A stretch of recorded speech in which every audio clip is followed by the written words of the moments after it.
Okey, Assalamualaikum dan selamat sejahtera semua. Okey, tahniah dan terima kasih kepada yang masuk kelas hari ini. Diharap semua murid bersedia untuk belajar.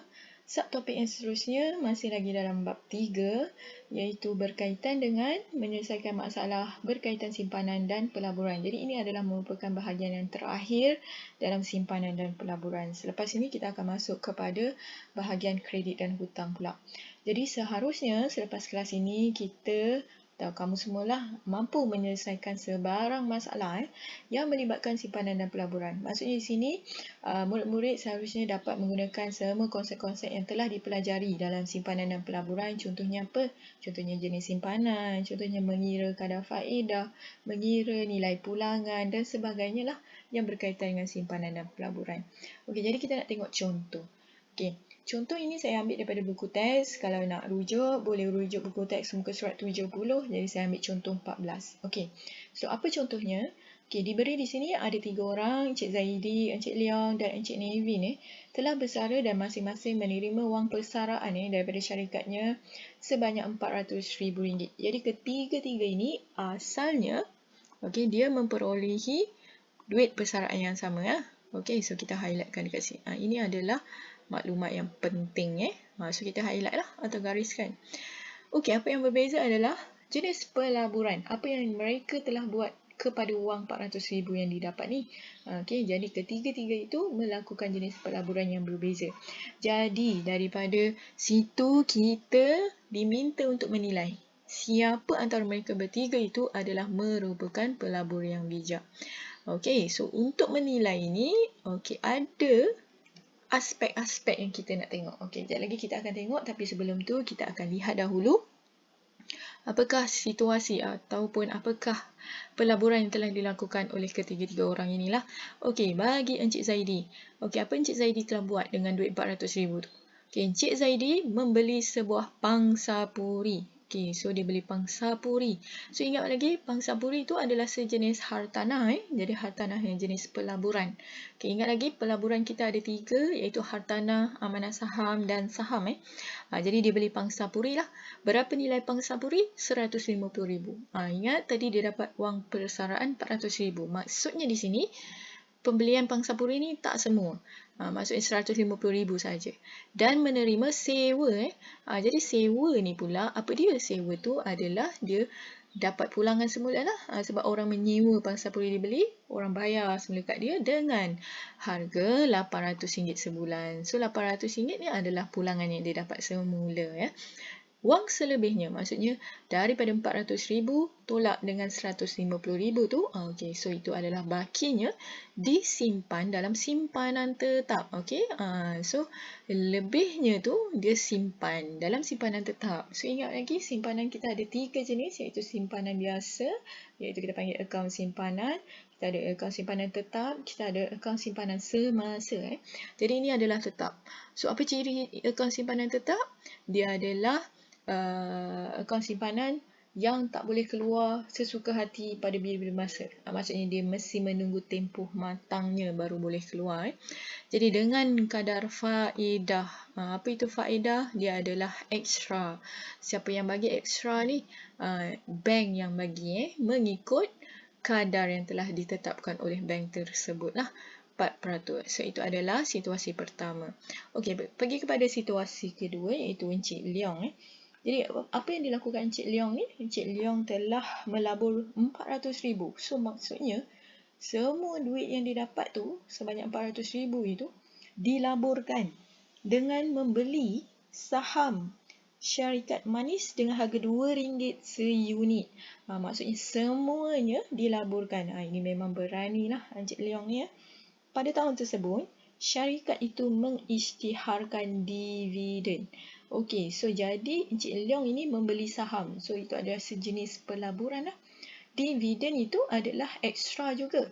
Tadi kalau simpanan, ekstranya kita panggil faedah. Tapi kalau saham, ekstranya kita panggil dividen. Tapi dia samalah, maksudnya tambahan yang diperolehi. Kadar dividen itu adalah 8%. Okey, so itu adalah Encik Leong. Okey, kita pergi kepada Encik Nevin pula. Apa yang Encik Nevin ni telah buat? Jadi Encik Nevin ni menyimpan. Jadi dia tak beli apa-apalah. Macam Encik Zaidi dan Encik Leong, tapi dia simpan. Berapa dia simpan? RM200,000. Maksudnya sebahagian separuh sahajalah daripada duit RM400,000 yang diperolehi. Dalam akaun simpanan biasa, tak ada tetap, tak ada semasa, maksudnya akaun simpanan biasa dengan kadar faedah sebanyak 1% setahun. Jadi Encik Navy ni dia simpan dengan akaun simpanan biasa. Maksudnya akaun simpanan biasa ni dia boleh keluarkan bila-bila masa yang dia nak. Okey, pada kadar amount yang dia nak. Okey. Dan baki selebihnya iaitu RM200,000 ini disimpan juga. Tapi dalam akaun simpanan berbeza iaitu akaun simpanan tetap dengan kadar faedah 4% setahun. Okey, jadi ini adalah merupakan teknik untuk awak menyelesaikan masalah. Highlightkan apakah maklumat-maklumat yang penting supaya kita dapat fokus. Okey, kita akan bandingkan.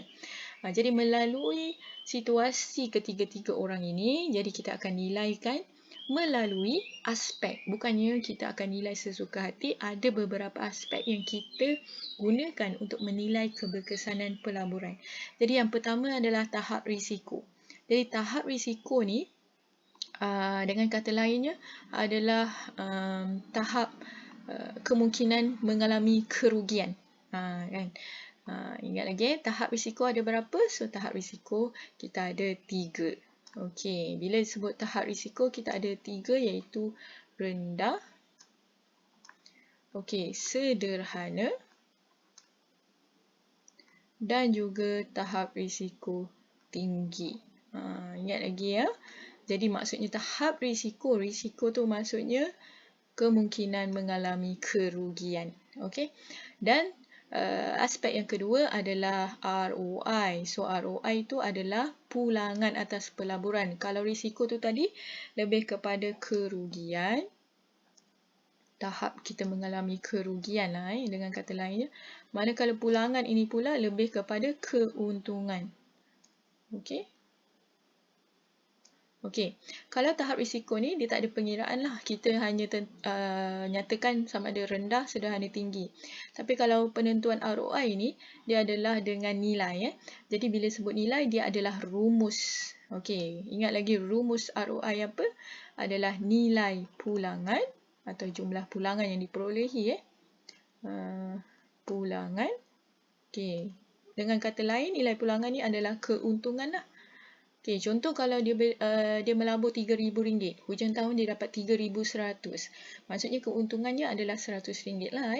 Okey, jadi RM100 tu adalah nilai pulangan dibahagikan dengan berapakah jumlah pelaburan awal. Jadi dibahagikan dengan pelaburan awal. Jadi contoh yang saya bagi tadi, pelaburan awal dia adalah RM3,000. Jadi 100 bahagi 3,000 darab 100. Kerana apa? Kerana ROI itu adalah dalam peratus. Okey, so ini adalah formula bagi untuk mencari ROI. Jadi ROI itu kita akan dapat nilai lah. Okey, kecairan. Kecairan tu pula apa? Kecairan itu adalah kemudahan atau kesenangan kita menukar semula pelaburan kita itu dalam bentuk tunai. Okey. Maksudnya contoh bila saya beli rumah, 3-4 tahun kemudian tu saya nak tukar semula dalam bentuk tunai. Saya nak pakai duit. Saya kena jual semula. Senang tak saya nak jual semula rumah saya tu?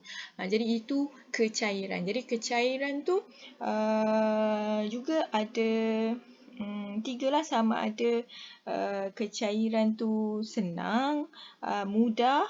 Okey, senang untuk dijual, kita akan sebut situ mudah dicairkan, sederhana ataupun sukar untuk dicairkan. Okey, so kita akan nyatakan dalam 3 aspek tu lah kecairan. Okey, so daripada aspek ini kita akan back kepada setiap situasi tu. Okey, so Encik Zaidi ni tadi contoh 1. Untuk menilai tahap risiko maksudnya kerugian. Okey. Jadi Encik Zaidi ni kita tengok apa yang dia telah buat tadi. Jadi Encik Zaidi ni tadi Okey, dia beli pangsapuri kan? Okey, so bila beli hartanah ni, risiko dia, risiko kerugian tinggi ke rendah? Jadi bila kita beli sebarang hartanah kan, kita tahu hartanah tu adalah aset.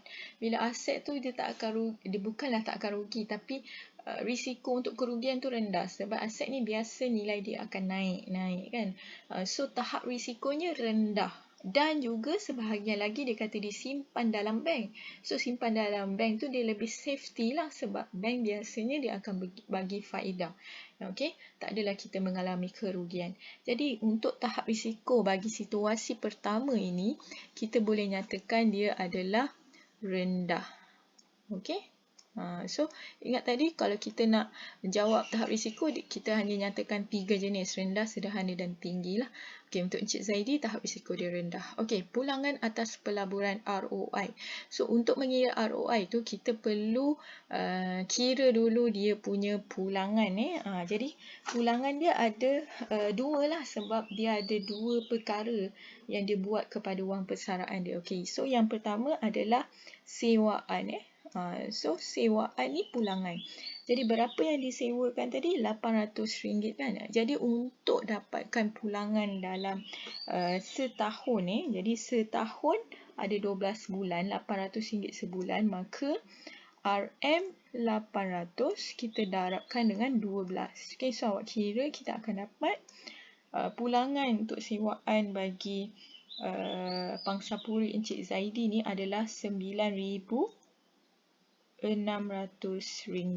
Okey. So itu adalah yang pertama lah untuk sewaan.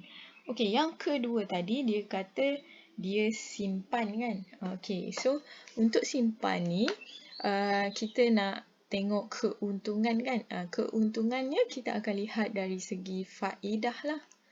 Okey, berapa faedah ekstra yang dia dapat. Okey, so untuk mendapatkan faedah ni kita akan base kepada berapa kadar faedah yang diberi oleh bank. So bila bank kata 4%, okey. So maksudnya 4/100 kita darabkan dengan berapa nilai yang dia simpan. So RM150,000 tu dia telah beli rumah, maksudnya ekstranya ada RM250,000 lagi. So kira kita akan dapat RM10,000.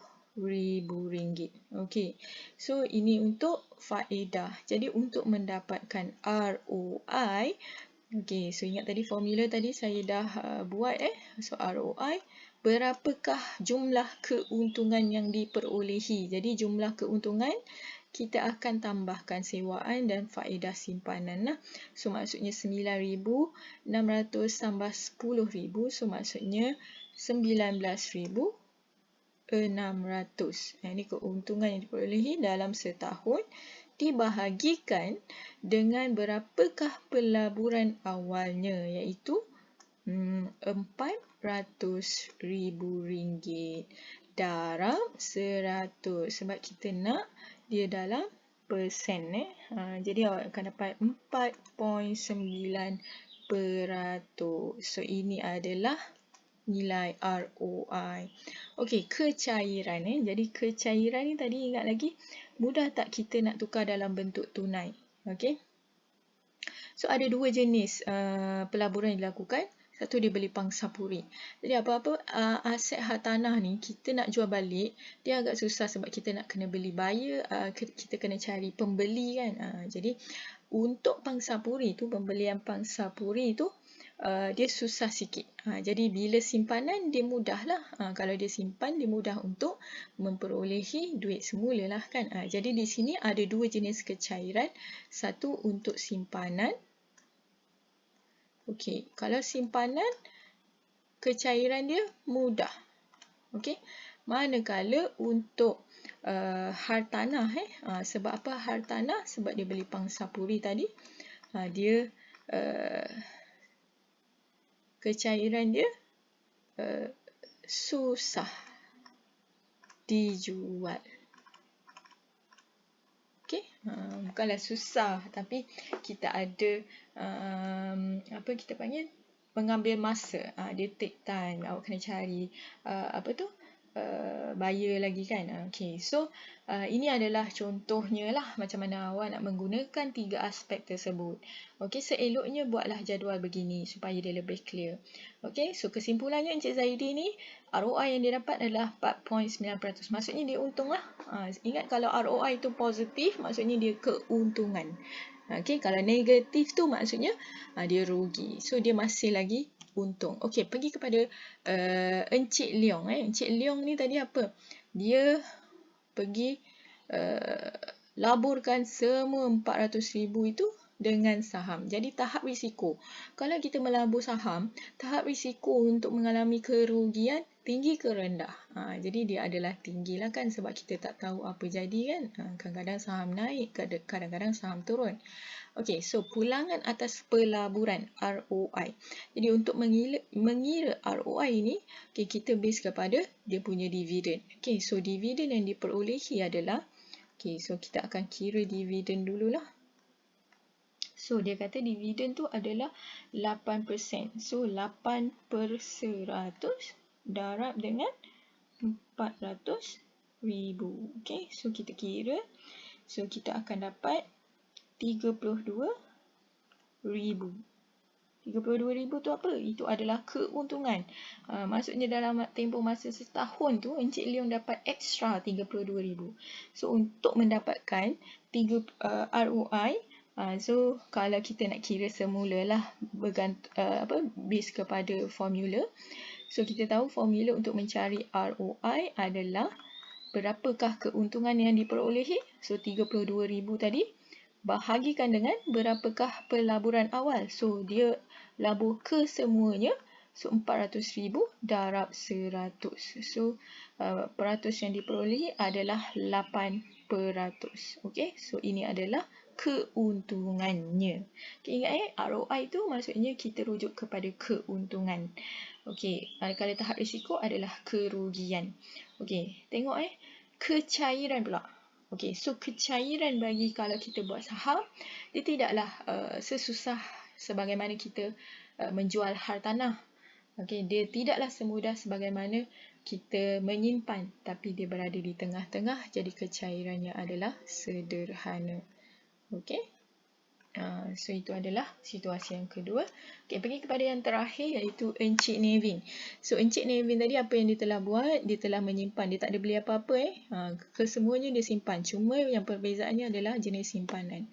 Okay, so untuk situasi tahap risiko. Tahap risiko untuk simpanan, kalau kita simpan dengan bank, biasanya tak pernah lagi orang mengalami kerugian kalau kita simpan biasa kan. Malah kita akan dapat keuntungan daripada faedah yang diberi oleh bank. So tahap risiko atau tahap mengalami kerugian tu rendah. Okay, so sini kita akan tulis rendah. Okay, so ROI. So oleh kerana simpanan ni adalah ada dua jenis, jadi kita akan kira setiap satu. Pertama, kita akan kira untuk akaun simpanan lah. Okey. So, untuk akaun simpanan, kita tengok faedahnya. So, faedah yang dia kata untuk akaun simpanan adalah 1%. Jadi, kita nak kira 1% tu sebenarnya berapa ringgit. So, 1%, 1/100 darab. Berapa yang disimpan? 200,000 ringgit. So, kita akan kira. So, kita akan dapat 2,000 ringgit. Okay. So, pada akhir tahun, Encik Nevin ni akan memperolehi RM2,000 bagi akaun simpanannya. Yang kedua, dia menyimpan dengan simpanan tetap kan. Jadi simpanan tetap ni, faedah dia berbeza. Jadi sebab itu kita kena kira yang kedua pula. Okay, so akaun simpanan tetap, berapa faedah dia? Adalah 4%. Jadi, so 4/100, sebab kita nak tahu 4% tu berapa. Darab dengan berapakah yang dia simpan? RM200,000. So kita kira, kita akan dapat RM8,000 lah. Okey, so kedua-dua ini maksudnya keuntungan yang diperolehi. Jadi untuk mengira ROI, so ingat lagi rumus. jumlah keuntungan. Jadi 8,000 tambah 2,000 lah. So 10,000. Okey, bahagi dengan berapa pelaburan awal adalah 400,000 lah kan. So 400,000 darab 100 sebab ROI dalam peratus. So awak akan dapat 2.5%. So masih lagi untung. Cuma keuntungannya adalah 2.5. Okey, kecairan. So kecairan ni adalah senang tak kita nak tukar dalam aliran tunai, dalam bentuk tunai. Jadi simpanan tu memanglah, of course lah, mudah.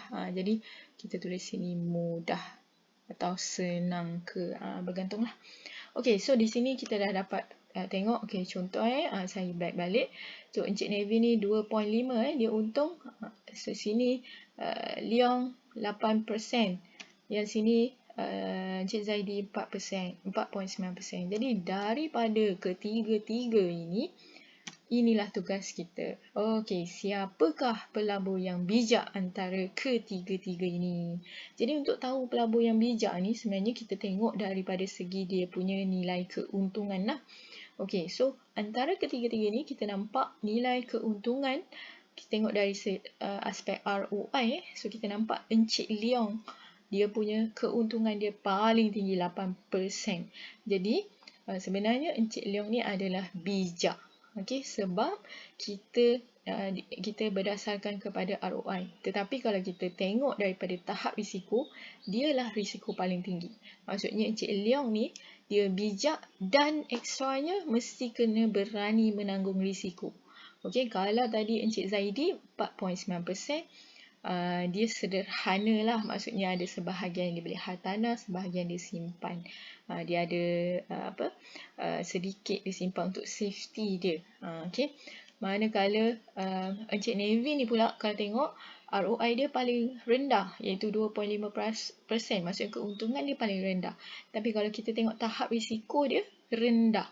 Jadi dia tak nak mengalami kerugian. Dia ni play safe lah kalau kita kata dalam bahasa Inggeris kan. Tapi kalau kita nak tengok yang bijak, maksudnya di sini saya boleh kata Encik Leong. Okey. Leong. Okey. Kenapa? Kerana nilai ROI paling tinggi. Okey. Cik Leong bijak dan berani menanggung risiko. Okey, so itu adalah kesimpulannya. Jadi inilah sebenarnya kemahiran yang perlu ada dalam part yang terakhir ni. Maksudnya kita mampu menggunakan semua konsep-konsep yang kita dah belajar untuk menyelesaikan masalah yang diberi. Okey, jadi untuk sebagai latihan, latihan pengukuhan. Okey, so latihan. So latihan pada hari ini adalah sila buka buku teks awak muka surat 72. Okey, latihan uji minda 3.1F, soalan nombor 1. Okey, jadi buat di dalam buku Matematik 1 dan hantar pada saya untuk semakan. Terima kasih semua. Assalamualaikum.